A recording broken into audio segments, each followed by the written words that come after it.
Hi guys, James at RampantLionReviews again for you today with another beer review. For this one we are going to stick to Scotland, but we're going to head to the northeast of the country today and we're having a taste of a beer from what is probably the best known craft beer brand in Scotland these days. So we're going to go to Ellon, a little bit to the north of the city where I used to study chemistry, and we're having a taste of another beer from Brewdog. So this one is the Hazy Jane. It's their New England IPA and it comes in at 7.2% ABV.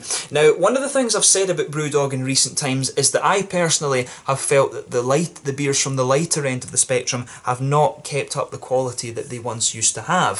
So I would say that the darker beers, the stouts and things like that, have always kind of maintained a standard level of quality, which has always been good, but the IPAs have really been up and down and things like that, I would say. My favourite IPA from these guys was always the hardcore IPA, and Punk IPA used to be very good as well. This one is one of the exception to the rules. I tried this beer when it first came out in the Merchant City bar through in Glasgow with a bunch of colleagues, and we all thought that it was very, very good. But then the next time I tried it at Brewdog in Stirling, it came out and it wasn't quite as hazy, and they told me they'd changed the recipe. And this is one of the annoying things about Brewdog, is they'll change the recipe to try and, you know, save on materials and stuff like this.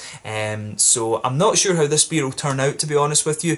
In the early days it was a very, very good beer, but I was walking through Tesco the other day, I saw they had these big 440 cans, and it was only £3, and this is a beer that I really had wanted to do a review of for quite a while but never came across in the canned form. So hopefully this is a good version of the Hazy Jane, and I really hope that you guys enjoy my take on this one. I'm very curious to see how this particular version of it turns out, because I know that this one has the potential to be a pretty damn good beer. So anyway, as is usual with my reviews then, I'll tell you a little bit about the brewery before we taste the beer. If you want to get straight to the tasting, just fast forward. All the usual links are in the description below. That's the brewery website, the link to my other reviews that I've done from Brewdog before. I probably will add some more in the fairly near future, because we do get some of their beers through the small partiers in Systembolaget in Sweden, so you will see some more at some point. There's all the usual social media there. If you want to see more beer reviews, do please consider subscribing to the channel. The whole channel, of course, has a geography-based tagging system, so you can go into the homepage and search for beer based on country, city, state, county, prefecture, whatever it is you're interested in. Do check out the playlists of beers from different countries. There is one there for all the Scottish beers that I've reviewed for you. That's constantly being added to, and as always, please do get in touch and let me know some of the other beers and breweries that you guys would like to see me review. It's always great to hear from you guys that are watching the videos, and the support that you show the channel is hugely appreciated. So anyway, to tell you a little bit about Brewdog then, on to my brewery notes. So Brewdog started off back in 2007 as the love child of James Watt and Martin Dickey, and their first brewery was a very small one in the Keswick Industrial Estate in Fraserburgh in the very northeast corner of Scotland, right on the tip of the monster's nose, as I always like to say, because Scotland does look a little bit like a monster's head. But more recently they've moved to their new very shiny purpose-built facility in Ellon in Aberdeenshire, which is a bit closer to the city of Aberdeen where I used to study, and I think it was 2012 actually that they moved in there. But these guys are known for being a very experimental brewery, particularly for their strong beers at one point as well. They held the title of World's Strongest Beer on 2 or 3 separate occasions. This was the Tactical Nuclear Penguin, the Sink the Bismarck, and the End of History as well. They were competing with Schwarzbräu over in Germany for that. But much of the beers that they've done have been largely inspired by the American craft beer boom. If you tried the original Punk IPA and the Hardcore IPA, and then tried some of the original Stone Brewing beers, you could really see where that West Coast American influence was coming from. These days though, they've got several pubs throughout Scotland and the UK, and of course across Europe these days. They started opening up their pubs back in 2010 with the Brewdog branch next to Marischal College in Aberdeen. I was there on the opening night and I met James Watt, Martin Dickey and the original brewmaster Stuart Bowman. It was a great night. Don't remember all that much of it apart from meeting those guys, but that's one place that you definitely want to check out if you get the chance. They also have bars beyond that. They started to expand down to Edinburgh and Glasgow, and they've expanded worldwide since then. I think the bar that's furthest east that they have now is in Tokyo in Japan, and the one that's farthest west is probably the one down in Sao Paulo in Brazil. They've got bars throughout different cities in Europe these days. A lot of the expansion that they've done has been due to their Equity for Punk's shareholding program. This is where fans of the brewery can basically buy shares, and this gives them a lifetime discount in the shop and in the bars and stuff like this. They've done a good 7 or 8 rounds of that now. which has helped them buy new tanks and fund their new breweries and stuff like this. They do have a second brewery over in Columbus, Ohio now, which also has the Doghouse Hotel that you can go and stay in, and you've got taps with Punk IPA in your rooms and things like that. And they've also started distilling spirits under the name Lone Wolf Distillery as well. They've also recently finished building their Overworks, which is their sour beer facility next to their main brewery in Aberdeen, and those beers are sold under it is kind of a separate brand, if you like, Brewdog Overworks. They started selling these beers in early 2019. We got one of them over in Sweden, but the main one that you're going to find from them is the Funk Punk, which is one that I also want to review for you on the channel at some point soon. But they've also got another. They've also been working on a new brewery, sorry, in Brisbane in Queensland, Australia, which I think is due to open in early 2020, and they took over Stone Brewing's facility in Berlin, which has very recently opened up as well. So a lot of exciting things going on from this brewery. As I say, they're probably the best known craft beer brand these days in Scotland. They always kind of marketed themselves as the largest independent brewery in Scotland, but whether that's true or not anymore, I don't really know, because they did sell something like 26% of their shares to the company, the parent company of Pabst Blue Ribbon, so I'm not sure how true that statement is anymore. One of the other things I would say about this company that's a bit annoying, and it's a kind of local issue, if you like, Brewdog haven't really supported any of their charities in Aberdeen over the last couple of years, and I've heard that through quite a lot of my friends back up in Aberdeen, so I do hope that they actually sort that out, because I think that's, to be honest, with the size of company that they are, I think that's pretty shameful that they do that. They used to be a very small, kind of independent and very local company, but they've kind of turned themselves into this big corporate marketing machine, if you like, and it's a bit of a shame when you think about the roots that Brewdog started out with. I always had great fun with these guys in the early days, but they've really just kind of spiraled out of control, and I think a lot of that is down to James Watt rather than Martin Dickey. He's very kind of into his whole marketing buzzwords and things like that. But anyway, that's all you really need to know about Brewdog for the moment. I do hope that Brewdog at some point will start to find their way again and leave this whole corporate thing behind. But yeah, that's all you really need to know about Brewdog for the moment. If you want to learn a little bit more about them, of course, you can check out the brewery website in the description below, and you can follow them on Facebook and Instagram and stuff like that. That'll keep you up to date with all the latest goings on, and I think all of their bars actually have their own Instagram accounts and things like that as well. And that is one of the good things actually about Brewdog, is that the local bars tend to bring in local beers from the bar in Tallinn, for example, will bring you local Estonian beer. The one in Malmö brings you local Skånsk beer and stuff like that. That is one of the good things that they've done, and I guess also they have got people drinking good beer as well, and that was one of the things, the aims that the company set out to do. But obviously other things that they've done have been a little bit controversial. But yeah, let's get on to the actual tasting of this beer itself then. So this one, as I mentioned to you, is a 7.2% New England IPA. The hops in this one are Mandarina Bavaria and Hallertau Blanc from Germany. They've got Magnum in there, which can be from a few different places. I'm guessing they'll probably have used the German variety of it though. There's Amarillo in there, which is a nice orangey hop from America, and the malt base is Carafa, Crystal, Pale and Rye malts. So yeah, let's get on and actually have a taste of this beer then. I'll just let you have a little look at the artwork before we open it up. There you can see it's the kind of typical style of Brewdog or Brewdog artwork that you've had on their beers for the last 4 or 5 years, something like this. I always used to like the really old artwork that these guys had. It was a little bit more, they always market themselves as beer for punks, and that's one of their trademarks that they have, and they're quite vigorous in defending that, is beer for punks, but it's been appearing less on the can recently. This one, they say, is a little bit more of a kind of grown-up version. There you can see on the back the Norwegian and Swedish Krona pants on this one, but as I say, I haven't seen this beer making its way over to Sweden and Norway as of the moment, but it says on the side here, Hazy Jane, an all-out New England patriot of a beer. Brace yourself for a full-tip fruit hit. Pineapple, mango, stone fruit and a hint of lime for the state line. Brewed with oats and wheat and left unfiltered for a smoother ride. For the East Coast crush, Hazy Jane, cloudy clarity for the IPA generation. So yeah, looks pretty nice, this one. I do have to admit, when it comes on the cans, this looks pretty cool. I think on the bottles, the old artwork looked a bit better, but on the cans, I think this one, the artwork that they have now, is pretty cool actually. It tells you a little bit about Brewdog on the side here, but I'm not going to bother reading that because I've told you all about them so far. But yeah, vegan friendly as well. I don't know if Brewdog's beers were always vegan friendly, but a 440ml can. This one cost me £3 in my local Tesco, so that'll be what? It'll be about 36 crowns in Sweden, which will mean it's about what, 28 or so in Denmark. Yeah, maybe about €3.50, €4, something like that. US dollars. Yeah, somewhere in the region of like $4.50 for this can, so something like that.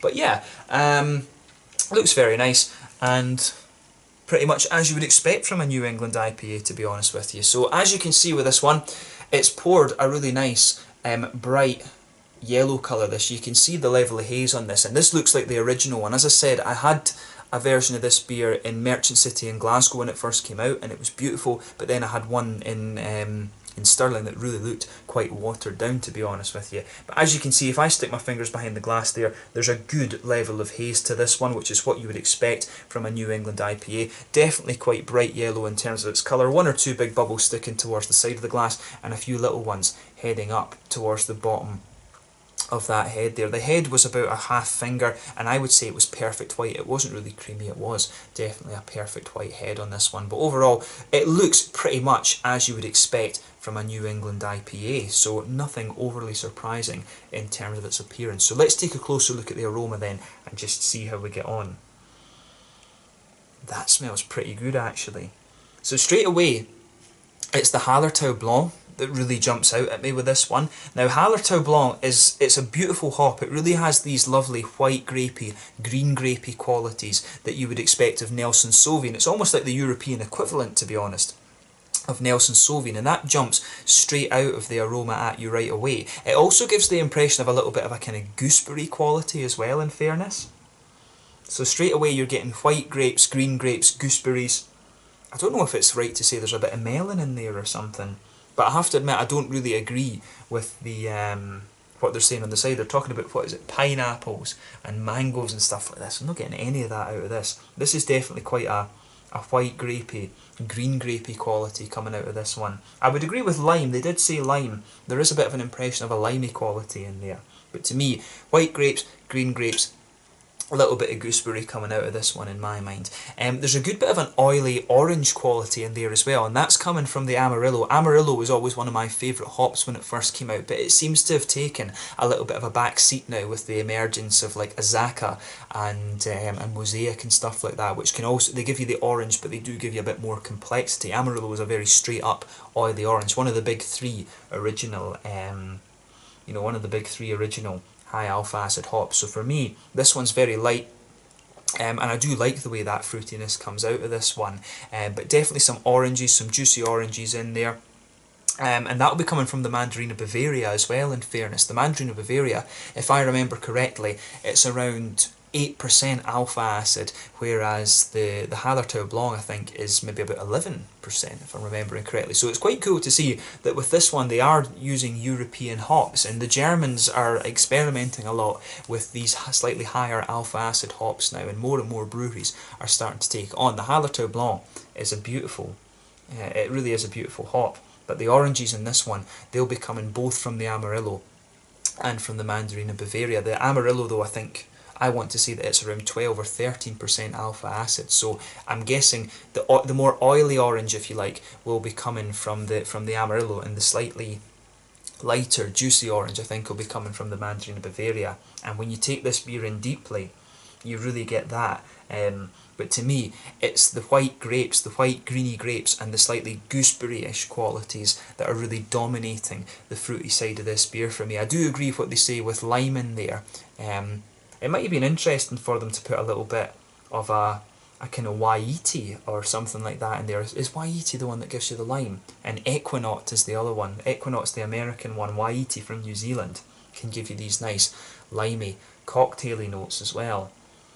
But as it stands, the fruity side of this beer is absolutely lovely. I'm not sure if it's the same original hop bill as I tried before, but as it stands, the aroma of the fruity side of this beer is very nice. I would say that in terms of the green side of the hops, this one's definitely leaning towards the grassy side of things. That's probably the influence of the fact that I think 3 of the hops, definitely 2 of them, possibly 3, are German. It's got that really nice kind of light grassy quality to it, and just a little touch of a floral note as well. Actually, I always like that about these high alpha acid German hops. They retain that German noble grassy and floral quality, but at the same time they've got fruity notes to them that are equivalent to the American or New Zealand hops.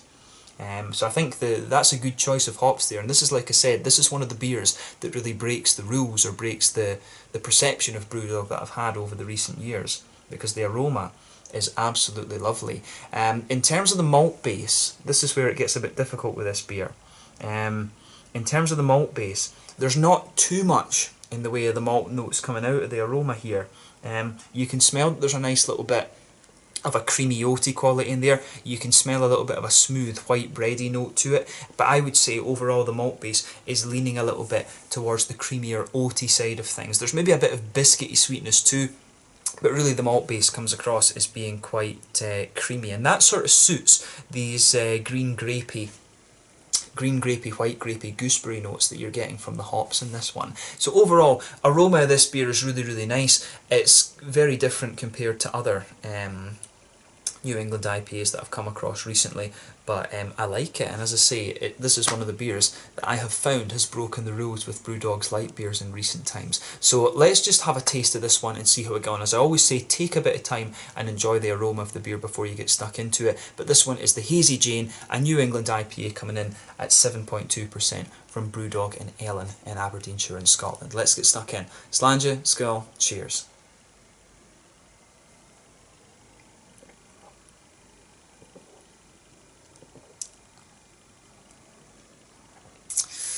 Yeah, that is pretty good, I have to say.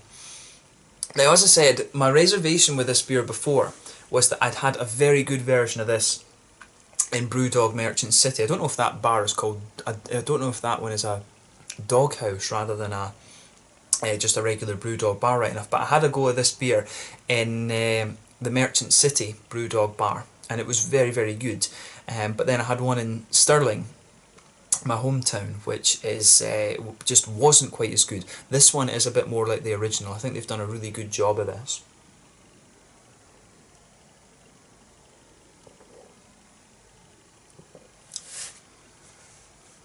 Yeah, it really has that drinkability to it that you would want of a New England IPA. It's not quite as big and thick as some of them can be, but it really has a very, very nice drinkability, and it's very, very well balanced as well, actually. So I can see why this beer has been quite highly rated. But I mean, if this is one of their best sellers, you can see why this is one of the ones that they would really want to keep the quality up on. So I'm sure I read it had like a 96 or something on Rate Beer at one point, but as it stands, this is a really solid version. So thumbs up to Brewdog with that. Kudos to them for this, because the beers can be very up or down, I've found.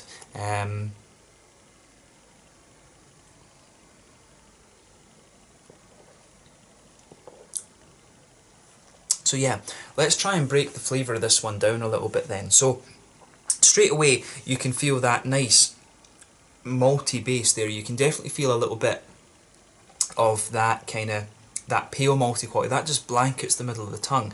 As you go further into the aftertaste, you do start to get a little bit of a biscuity sweetness in the middle of your palate. I think I said there was crystal malt in this one, so it's probably the crystal malt that's giving you a little bit of that kind of biscuity quality in the middle of your palate. But you can feel the malt base of this one just thicken up. It doesn't come across as being smooth enough to have wheat malts in it, in fairness.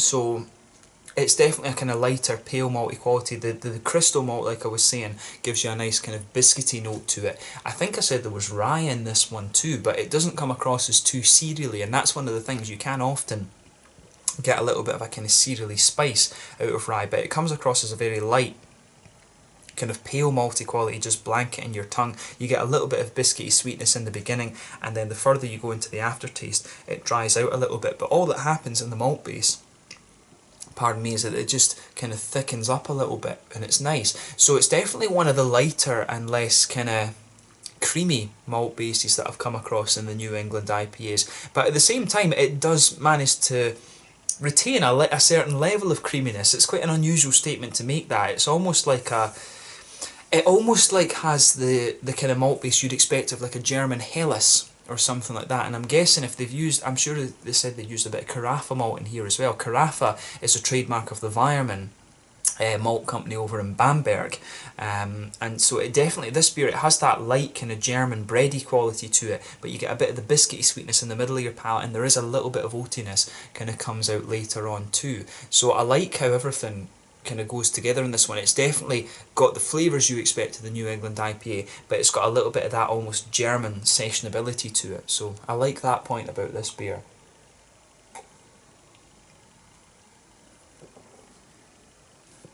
And it's interesting that when you think about the recipe, they're using German malts, they're using German hops and things like that. If it wasn't for the fact that they now have their brewery in Berlin, it would be a bit surprising. I mean, you would almost look at the recipe bill for this beer and think that it was somebody like Frau Gruber in Augsburg in Germany that are producing this rather than Brewdog. So it's almost like a bit of a German take on a New England IPA, to be honest with you. But I like how it all goes together. In terms of the hoppy side of things then, so back corners of the palate there's a little touch of earthiness in there. It's quite a sweet earthiness, and I'm guessing that'll be coming from the Magnum, the Hallertau Blanc and the Mandarina Bavaria. The German hops always have this very slight earthy sweetness to them, but as you come further forward along the sides of the tongue, that just smooths out a little bit. You get a nice bit of floral aromaticity on the front corners of your palate. Maybe it has a little touch of an almost spicy note to it from the Amarillo, but I would say that overall it is quite noble, but a bit stronger because of the Magnum that's in there. But then round the very front curve of the palate, it's just a little bit lighter and grassy, which is again something you would expect from the noble hops in here.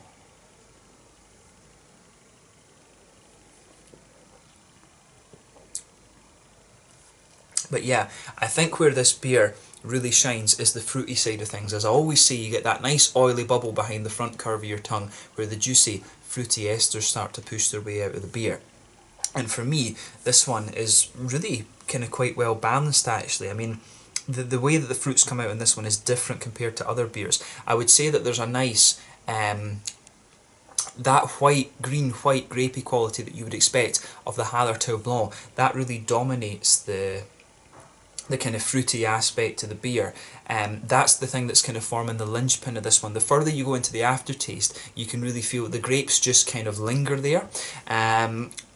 And then if you go into the centre of that oily bubble, that's where you start to get the oily oranges from the Amarillo and the slightly lighter, juicier notes from the Mandarina Bavaria as well. So I mean, this isn't, in terms of its fruitiness, this isn't one of the more complex New England IPAs that you're going to come across. It's more about the balance and things like that. And as I say, this is very reminiscent of some of the things I think you'll find from the likes of Frau Gruber in Germany and some of the other small German breweries that are having a go at these American styles these days. But it works very, very well, and to be honest, you can really see why this one has garnered quite a strong reputation, because it is very, very solid. So I mean, if you like the Hallertau Blanc, if you like the Nelson Sauvin, the other hop that's coming into things these days is the Enigma. It has that white grapey quality but with a bit of red berry fruit in there too. If you like these hops, then I think this is a New England IPA that you are going to enjoy. The oranges from the Amarillo and the Mandarin Bavaria are in there,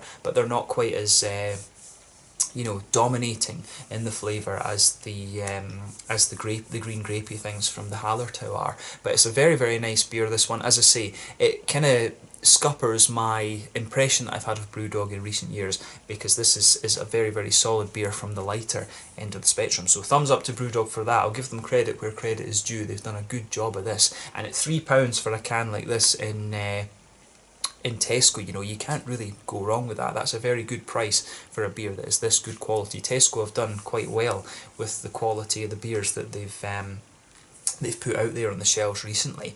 In terms of the mouthfeel then, I would say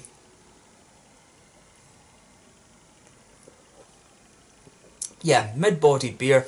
Carbonation's very smooth. I would say that compared to other New England IPAs, this is quite an oily one. As I said earlier, it's not the creamiest of New England IPAs. I'm also noticing as well you're starting to get more of the malty flavours coming out of this beer. The further that you go into the aftertaste, you do start to get a little bit of that kind of slightly spicy character from the rye, which is nice, but really quite an oily New England IPA. This one, the malt base has a good balance between smoothness, and I would say it almost has that German Brauhaus smoothness to it. You get a little bit of sweetness in the middle, as I mentioned, but mainly it's quite a smooth New England IPA. In terms of hoppy bitterness, I would say that this beer is somewhere around the kind of 40 IBU mark. There's a little bit of bitterness there from the malt base and also a little bit from the hops, but I think it's about 40. It's not going to blow the head off you in terms of IBUs. And it's also got a really nice juicy fruity quality there. The fruitiness in this beer comes across as being quite oily in my opinion, and I think that suits the oranges and also the sort of white, green, grapey qualities that you get out of this beer. But overall, very, very solid New England IPA. It does take quite a different approach to some of the other ones that I've had in recent times, but I think it works very, very well. So thumbs up to Brewdog for this one. They've kind of scuppered my impressions of their lighter beers that I've had in recent times. This is definitely one that breaks the mould. As I said, I always thought the dark beers were very, very good, but the lighter beers had dropped in quality in recent times. But yeah, let's leave it at that for this one. This one is the Hazy Jane New England IPA. It's 7.2% from Brewdog in Ellon in Aberdeenshire in Scotland. It's been cool to review this one for you. I hope you've enjoyed my take on this beer. And this is one that I've wanted to review for quite a little while. Some of my favourite hops in here, Hallertau Blanc and the Amarillo. So it's been one for me that has hit the spot. As I always say, beer is subjective, so different people will interpret things in different ways. But once again, thank you for watching my beer reviews. Until the next time, please like, subscribe, share, all the usual YouTube stuff. Let me know your own thoughts on this beer in the comment section below. Let me know what your favourite beers are from Brewdog as well, and I'm sure that I'll return to these guys in the fairly near future. Make sure you check out my social media, and I'll catch you guys very soon. The Hazy Jane New England IPA at 7.2% from Brewdog in Ellon in Aberdeenshire here in Scotland. Until the next time, stand just now, and I'll catch you guys later. Thanks for watching. Cheers.